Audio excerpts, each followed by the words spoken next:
சரவண சமயல் இது சர்வயோகினி அறுசுவை தருவாள் அவள் அன்னபூரணி.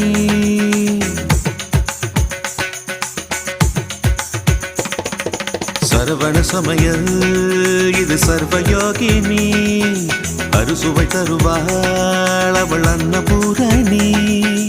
ஒவ்வொரு கையிலும் ருசிகள் மாறும், ஒவ்வொரு ருசியிலும் பசியும் மாறும். சமையல் 6 வகை கலை அல்லவா, தீர தீரன மனிதவ மகரித சரவண சமய